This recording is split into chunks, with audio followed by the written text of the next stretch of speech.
안녕하십니까. 개미 문명입니다. 또 새로운 또 한 주가 시작되는 월요일입니다. 이제 7월 말 8월 초가 보통 휴가철이죠. 예.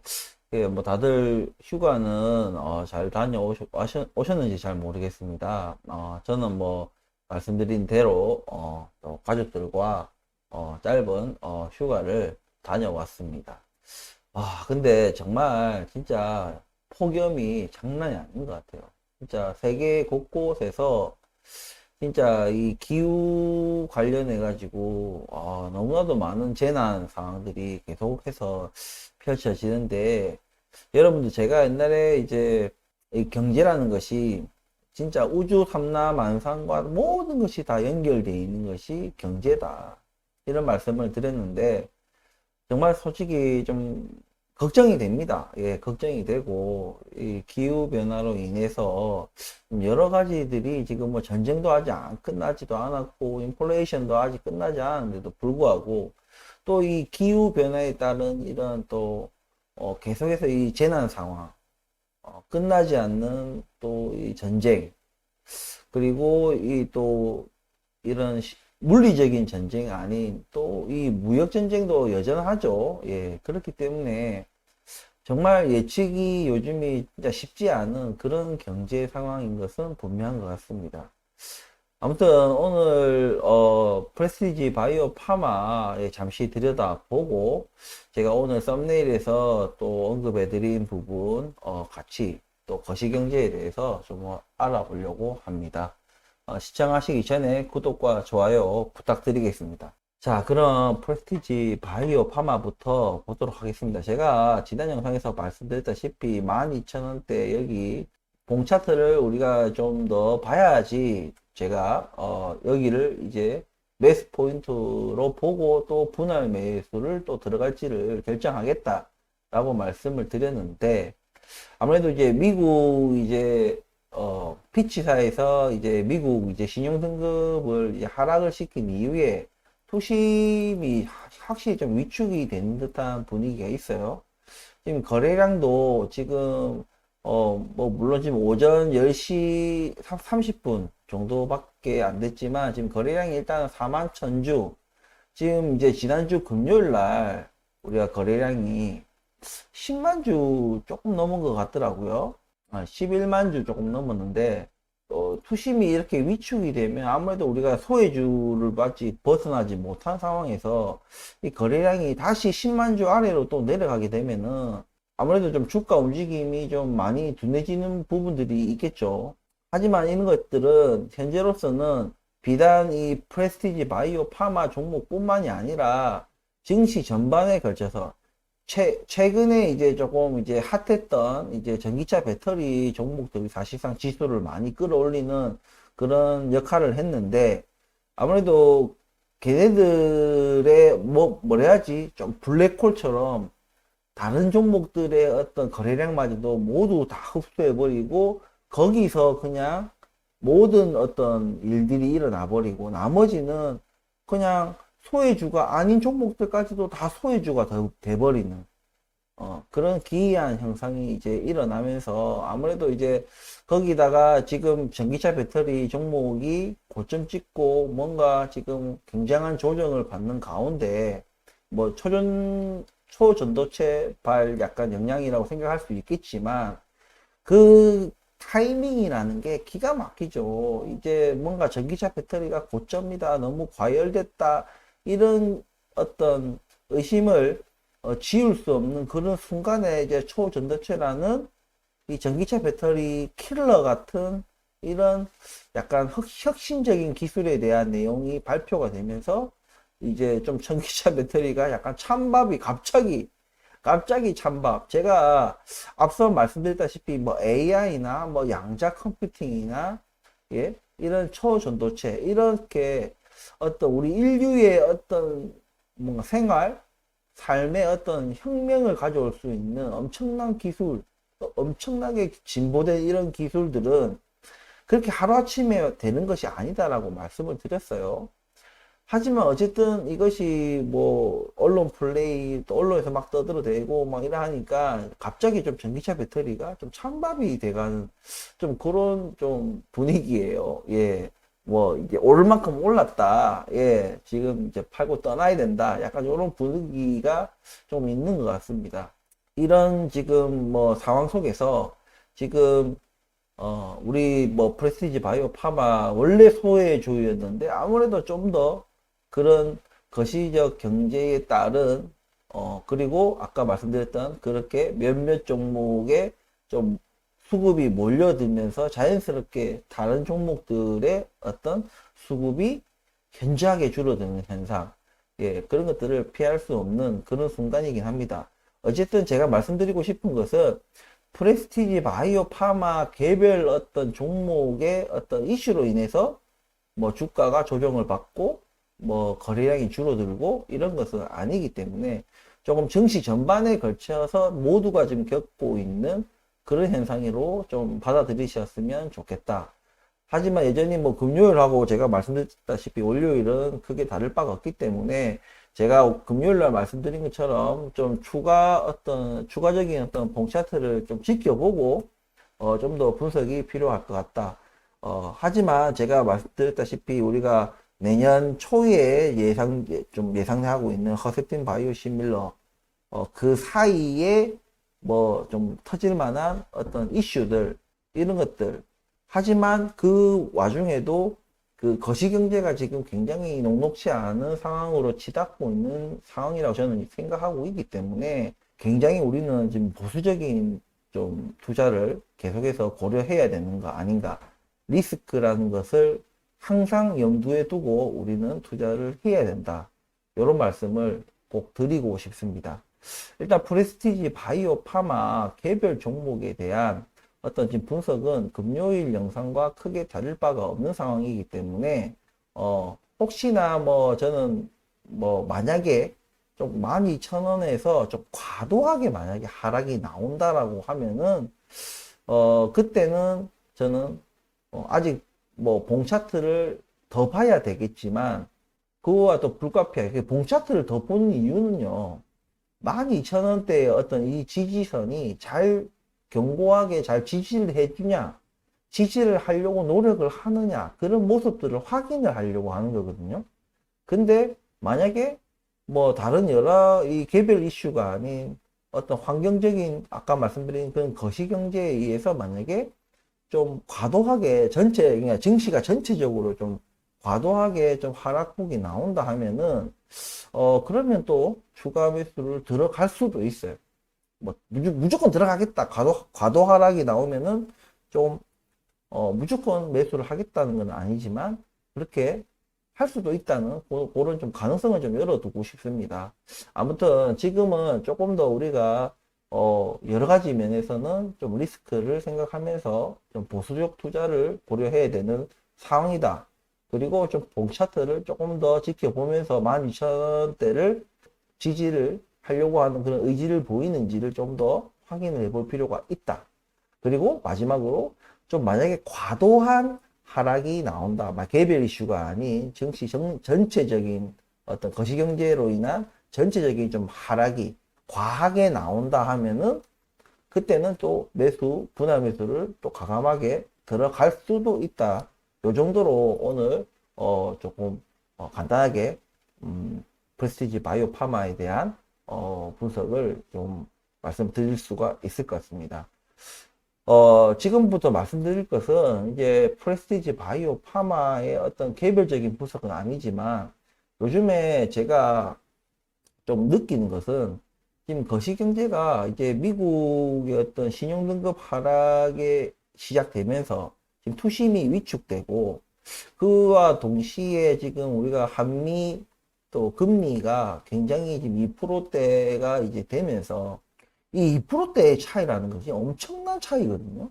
좀 이해가 안 돼요, 사실. 이해가 안 되는 게 우리 한은이 왜 금리를 올리지 않는 것일까? 물론 이해는, 그러니까 금리를 안 올리는 이유에 대한 것은 이해가 되지만 제가 뭐라고 말씀드렸습니까? 이 엄청난 돈을 풀고도 아무런 고통 없이 이것을 끝나기를 바란다는 것은 정말 이거는 넌센스인 거예요, 진짜.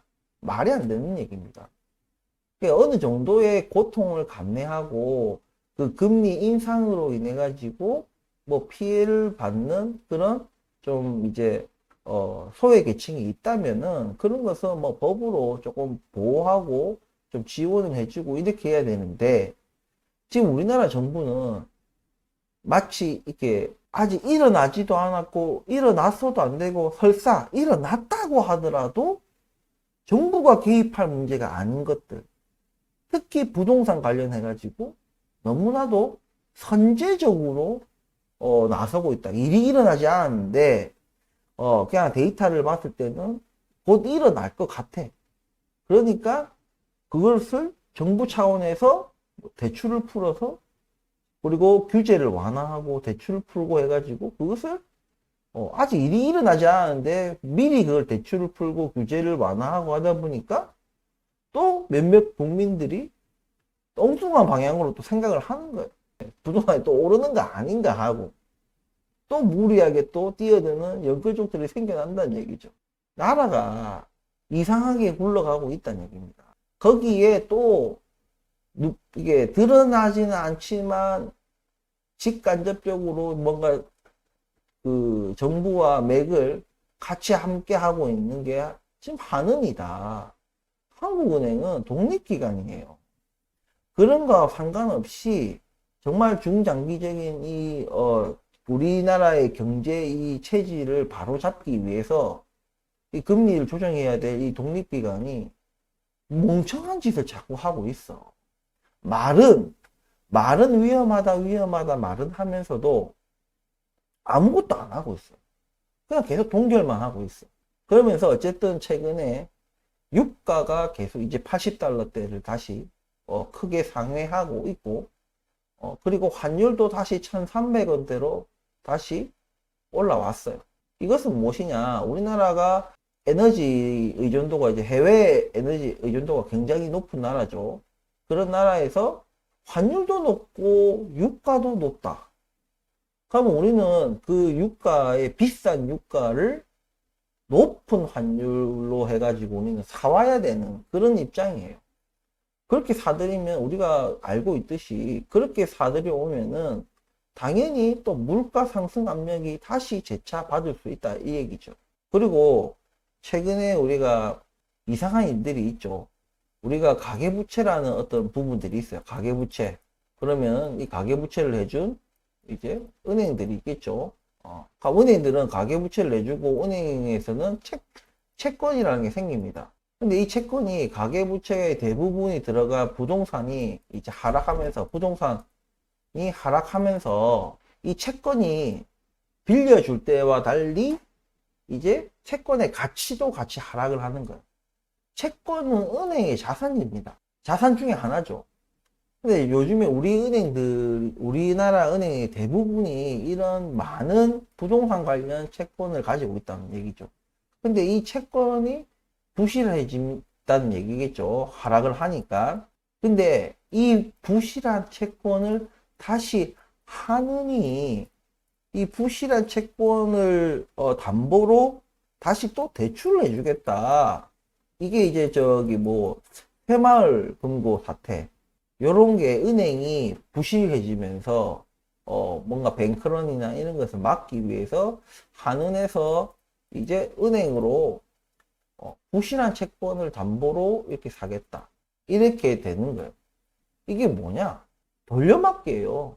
이게 그러니까 우리나라가 뭐 개인이 카드 돌려막기 하듯이 이 빚을 다른 빚을 내 가지고 막듯이, 또 그 빚은 또 다른 빚을 내 가지고 또 막고, 이게 돌려막기거든요.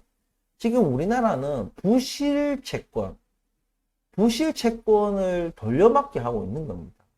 채권은 어디 가지 않아요. 누군가는 그것을 책임지고 갚아야 되는 겁니다.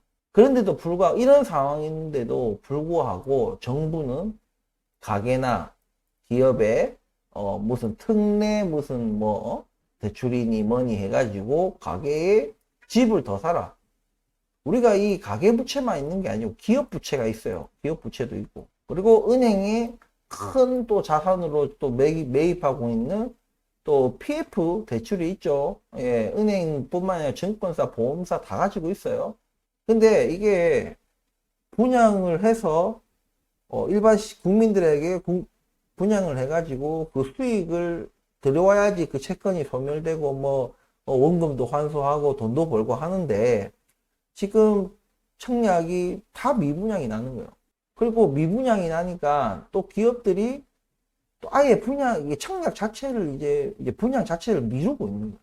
이게 미루면은 계속 이제 이미 나간 이제 땅 토지에 대한 이제 그런 대출들, 그에 대한 이자를 또 계속 내야 되는데 이게 또 큰 기업이 아니고 자금 여력이 많은 기업이 아닌 이상 이게 감당이 안 되고 기간이 또 짧을 거라 생각했는데 점점 이 기간이 언제 끝날지 알 수 없을 정도로 가고 있다. 이런 상황이다 보니까 또 한은에서도 금리를 올리지를 못하고 있는.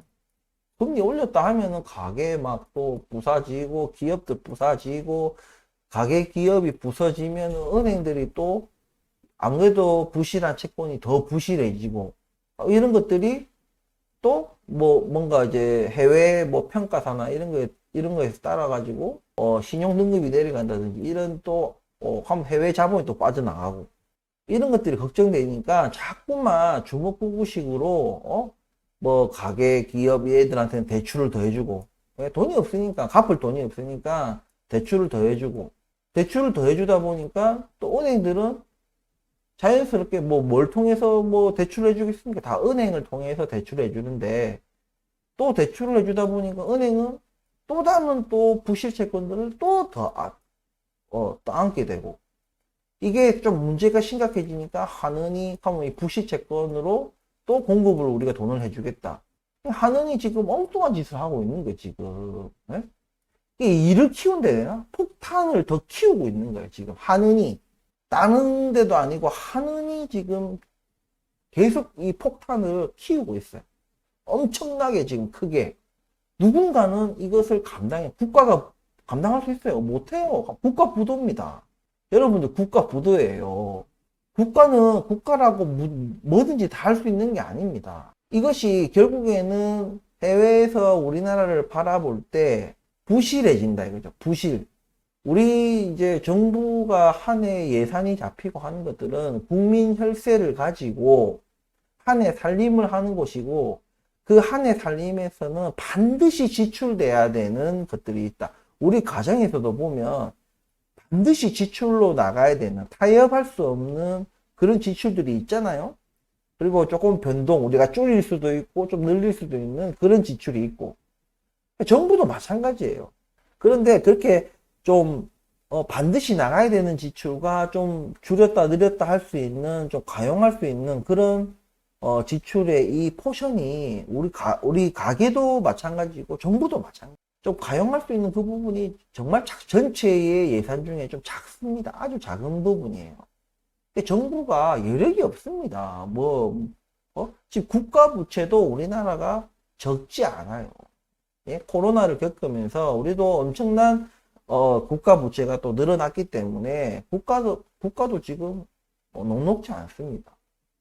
근데 한은이 계속해서 이런 식으로 만약에 하다 보면은 외국 정부에서 야 이것들 봐라, 야 이것들 지금 부실 채권 돌려막기 하면서 표면적으로 막고 있지만 속으로 썩어 들어가고 있다. 해서는 안 될 짓을 하고 있다. 돈을 한국은행이라고 해가지고 돈을 마음대로 찍어내면 안 돼요. 절대로. 그 부분을 알아야 됩니다.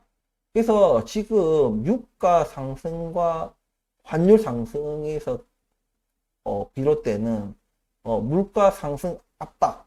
그렇게 되면 결국에는 한은이 지금 안 그래도 한미 금리 역전 이게 2%가 되면서 지금 엄청나게 지금 골치 아파 죽겠는데 여기에 물가까지 또 상승 압력을 받는다.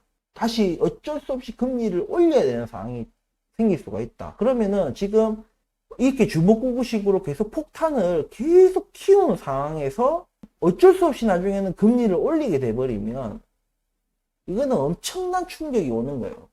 결국에는 이것이 누가 리포트를 쓰든 해외 증권사에서 리포트를 쓰든 해외 무슨 뭐 신평사 이런 데서 뭐 평가를 하든 IMF에서 평가를 하든 누군가가 분명히 이거를 한국도 주요 또 선진국 뭐 약간 그런 것들에 있기 때문에 분명히 그런 리포트를 내놓으면요. 자본이 어떻게 되겠습니까? 지금 한국 정부 자체가 국가 전체가 금융, 기업, 가계, 예? 심지어 국가까지 다 지금 부실한 상황이다. 이런 리포트가 딱 나오면은 해외 자본이 썰물처럼 쫙 빠져나갑니다. 우리가 손 쓸 틈 없이 쫙 빠져나가요. 그러면 또 추가적으로 또 환율이 또 폭등하겠죠. 환율이 또 폭등합니다. 왜 이것을 제 눈에도 보이는데 왜 하느니 이럴까? 이것은 경제 논리가 아니라 정치 논리로 밖에는 설명이 안 된다고 저는 생각을 하거든요. 지금 하느니 그 독립기관의 지위를 스스로 망각하고 계속해서 지금 주먹구구식으로의 땜질식 처방으로 인해 가지고 이 속으로 썩어 들어간 이 핵폭탄이 점점 규모가 이 폭탄 크기가 점점 커진다.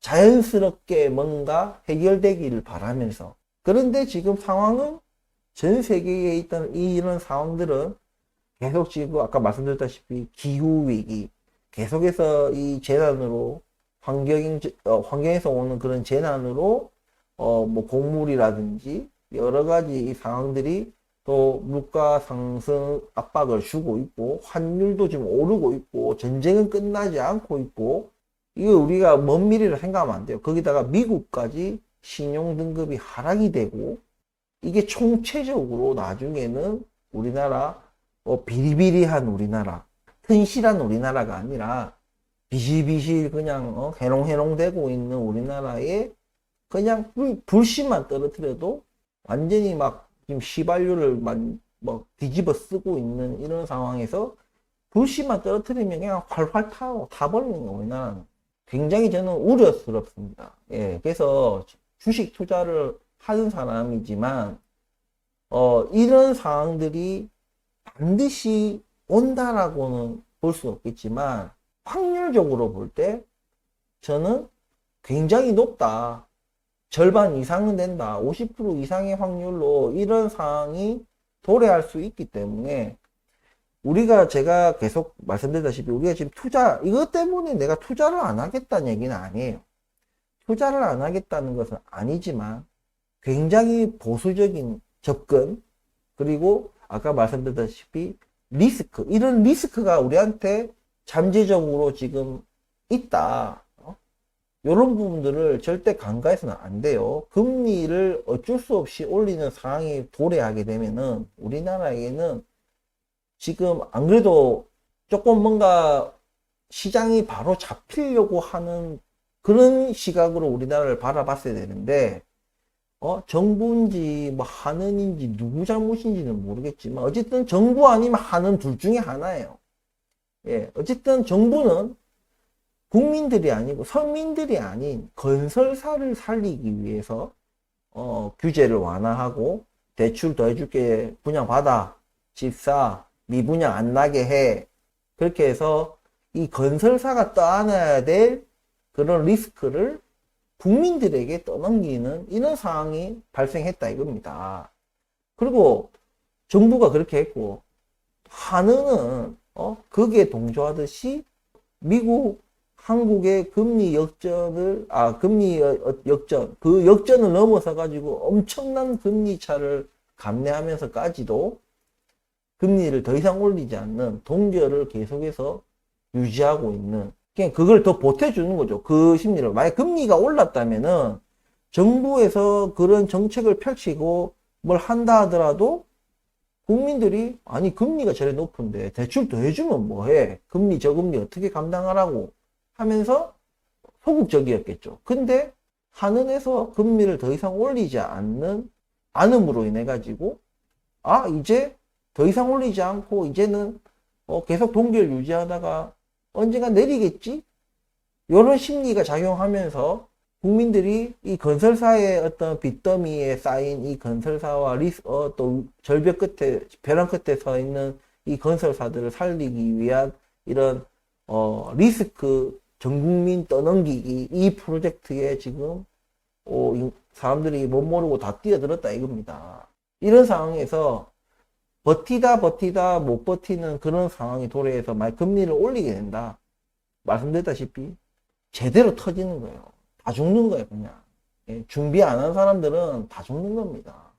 준비한 사람들조차도 이게 어디서 어떻게 막 터지고 폭발할지 모르기 때문에 데미지를 분명히 입을 겁니다. 하지만 준비하지 않았던 사람들에 비해서는 좀 더 덜 영향을 받겠죠. 하지만 이 거시경제는 제가 말씀드렸다시피 피할 곳이 없다. 왕창 두드려맞아 핵폭탄 떨어지는데 핵폭탄의 영향에서 직접적인 영향도 있지만은 후폭풍이라는 게 있잖아요. 그와 그냥 그 후폭풍에서 피해를 안 입을 수가 없겠죠. 그런 거와 똑같다 이거죠. 다만 내가 직접적인 영향권 안에 있느냐? 나는 핵폭탄이 떨어질 걸 알고 최대한 핵폭탄이 떨어질 곳에서 멀리 있었다. 근데 멀리 있다 하더라도 핵폭탄의 그 후폭풍은 그 영향에서는 벗어날 수가 없는 것이 핵폭탄이죠. 그거 똑같은 거다. 이 경제의 폭탄은 어떤 형태로든 준비한 사람들조차도 피해를 입는다는 얘기입니다. 이것이 지금 제가 오늘 말씀드린 거는 당장 내일 일어나고 모레 일어나고 그런 일은 아니에요. 하지만 그렇다고 무슨 뭐 몇 년 뒤에 뭐 2년 뒤에 1년 뒤에 일어날 일이 아니에요.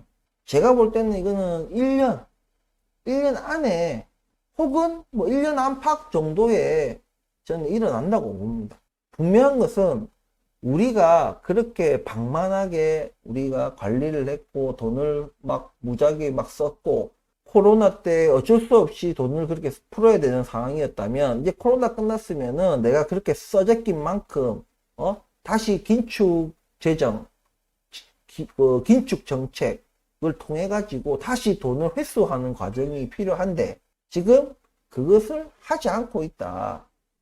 해야 될 일을 정부와 하느니 하지 않고 있다는 얘기입니다. 그로 인해 이 경제의 폭탄은 점점점 더 커지고 있다는 얘기입니다.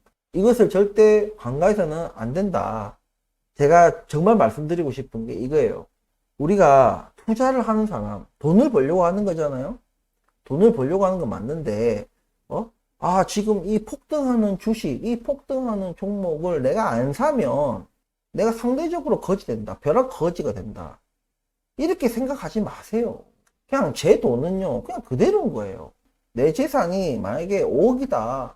근데 어느 놈이 뭐 어떤 전기차 배터리 종목을 사가지고 돈을 많이 벌었어. 1억을 투자해가지고 거기 2억이 되고 3억이 됐어. 그럼 내가 상대적으로 벼락 거지가 된다. 이런 생각 하지 마시라고요. 그냥 내가 가진 자산 5억은 그냥 그대로 5억이에요. 여러분들은 잃은 게 없다는 얘기입니다. 얻은 것도 없지만 잃은 것도 없다는 얘기입니다. 근데 마치 다른 사람들이 돈을 벌면은 내가 마치 잃었다고 생각을 하는 것 같아요. 그래서 그런 뭐 포모라고 하죠. 예? 그래서 그거를 벼락 거지가 안 되기 위해서 무리하게 고점에 들어가는 거예요. 그게 부동산이 됐든 주식이 됐든 간에 우리가 뭐 살면서 우리가 어려운 일을 많이 보셨을 거 아닙니까? 예? 뭐 아닌 분도 있겠지만 이 집안에 뭔가 우환이 있고 누가 무슨 병이 생기든 뭐 사고가 났던 그런 정말 밤에 잠 안 오는 그런 우려스러운 일이 생기면 정말 마음이 불편하고 사는 게 아니잖아요. 그것을 다시 우리 경제에 들고 들어온다면 내가 돈을 잃은 게 아니잖아요.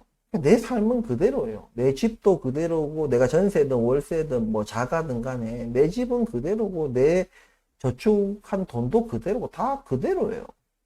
왜? 나와 상관이 없는 다른 사람들의 폭락과 폭등을 보면서 폭락하면 나는 부자 된 거고 벼락 부자 된 거예요? 그러면 반대로? 남이 폭등하면 나는 벼락 거지가 되고 남이 폭락하면 나는 벼락 부자가 되는 겁니까? 아니잖아요. 내 자산은 그냥 그대로인 거예요. 그래서 우리가 투자할 때 제가 뭐라 말씀드립니까? 써야 될 돈, 그런 돈들, 그리고 대출에서는 그 대출한 돈, 이런 돈은 절대 투자하는 데 쓰는 게 아니다. 우리의 삶이, 우리의 생활이 기본적으로 안정적이어야지 어떤 풍파들이 와도 우리가 이겨내고 그것을 오히려 기회를 삼아서 또 우리가 한 단계 업그레이드 할 수 있는 그런 게 될 수가 있다. 자꾸만 내가 저거 상승을 놓치는 거 아닌가, 그런 두려움을 떨지 말란 얘기예요. 상승을 놓치더라도 내 재산은 그냥 그대로인 거예요. 그대로. 예? 자꾸 무슨 상대적인 상대적인 박탈, 상대적 거짓, 이런 생각하는 것 자체가 경제를 모른다는 얘기입니다. 그게 바로 도박인 거예요. 내 삶이 송두리째 바뀔 수 있고 변화될 수 있을 만큼의 투자를 해버리는 거. 영끌, 비투, 이런 것도 하지 마시라는 얘기입니다. 그것은 곧 다 이 욕심에서 나오는 거예요. 우리 주식이나 부동산 사기 사건들도 보면은, 들여다보면은 거기에는 다 그 피해자들의 욕망, 욕심, 그런 것들 때문에 그 사건이 일어나는 겁니다. 누가 들어봐도 이거 말도 안 되는 헛소리예요. 가상자산 같은 거 지금 사놓으면 몇 배 간다. 비상장 주식 사면 나중에 상장되면 또 몇 배 간다. 부동산 이거 사면 또 몇 배 간다. 그런 말도 안 되는 얘기에 나의 욕심, 나의 욕망이 발동이 되면서 자기 삶이 위태로울 정도의 투기를 하고, 망했을 때는 피해자 코스프레. 또 심한 사람들은 자기의 삶뿐만 아니라 친척, 친구, 지인들, 직장 동료 이런 사람들에까지, 그들의 삶까지 다 파괴해 할 수 있을 정도로 같이 뭔가 이렇게 절대 본인의 삶까지 뒤흔들 정도의 투기는 하시면 그게 도박입니다. 여러분들.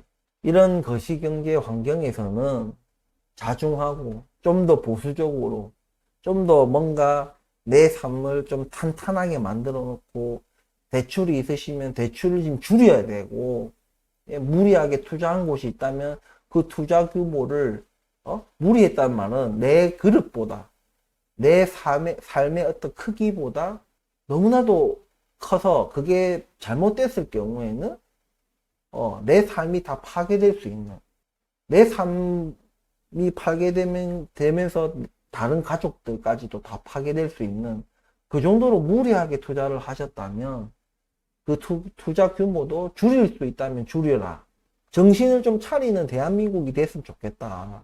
예? 지금 이럴 시기가 아니에요. 저도 투자하는 사람이지만 그냥 마냥 올랐으면 좋겠지만, 이런 부실한 가운데, 금융도, 가게도 부실, 기업도 부실, 금융도 부실, 국가마저도 부실한 이 가운데 우리가 무리하게 투자하다가는 뭔가를 우리가 얻기도 전에 모두가 다 삶이 파괴될 수 있다는 그런 긴장감을 가지고, 만약에 아무 일 없이 만약에 계속해서 부동산도 오르고 주식도 주구장창 오르고 해서 그렇게 된다. 중요한 것은 내 삶이 평온하잖아요. 내 삶이 평온한데도 불구하고 자기가 그냥 남이 부동산 사서 올랐다, 주식 사서 올랐다, 내 심리가, 내 마음이 그냥 평온하지가 않은 것이지, 그 자기 소양으로 가능해. 근데 내 삶 자체가 평온하지 못한 것은 내 스스로 어떻게 할 수가 없어요. 이런 거시경제 환경에 대해서 절대로 좀 안일하게 우리가 생각하면 안 된다라는 말씀.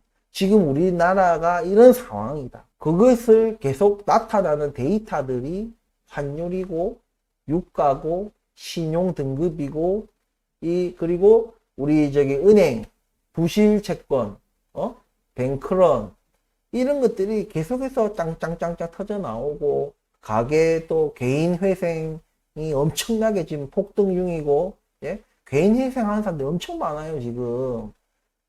경제가 안 좋으니까 일자리도 없고, 자영업자들도 지금 힘도 뒤지겠으니까, 알바도 안 쓰고, 알바가 안 쓰니까 더 또 가계부채는 줄어들고, 돈 나갈 때는 또 물가가 높아갖고, 이미 물가가 좀 낮아졌어. 물가 상승률은 낮아졌어도, 물가가 이미 너무나도 오는 상황이라 이 얘기죠.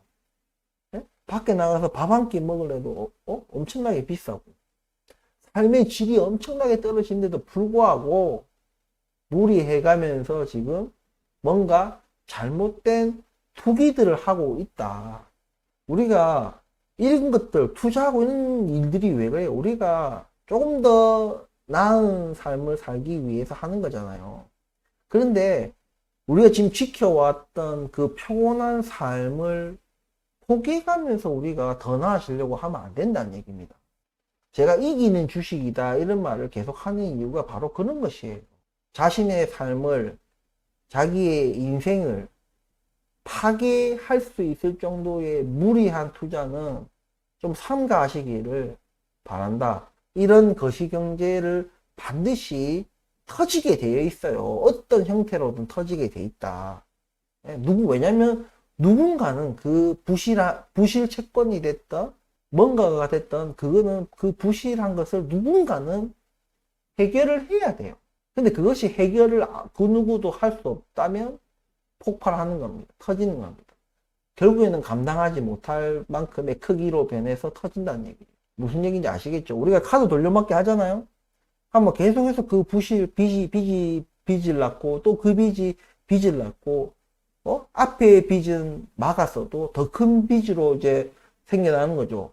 그러면 내가 벌어들이는 월급에서 또 더 많은 이자를 보태가지고 또 막다가도 안 되면 또 더 큰 빚을 내고 그러다 보면 내 수입은 그대로인데 빚은 계속 늘어나는 거예요. 국가가 그렇다는 얘기. 국가도 1년에 어떤 그 우리 국민들로부터 걷는 세금이 있고 그런 것들이 정해져 있다는 얘기죠. 기하급수적으로 늘 수가 없다는 얘기입니다. 그런 상황에 수입이 그대로인데 지출이 계속해서 늘어나고 국가 부채의 부담이 계속 늘어난다 하면은 결국에는 이것을 감당하지 못할 그런 상황으로 치닫는다. 아무래도 그 국가는 쉽게 무너지지 않죠. 하지만 가계와 기업은 다르다는 얘기입니다.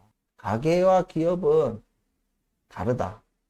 반드시 이것을 기억하고 우리가 지금 이런 거시경제 환경에 놓여 있다는 것을 절대 망각해서는 안 됩니다.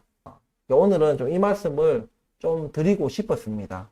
아무튼 이런 것들을 감안해서 우리가 좀 보수적인 투자를 하시고 절대 자기의 삶을 파괴할 정도의 무리한 투자는 하지 마시기를 바랍니다.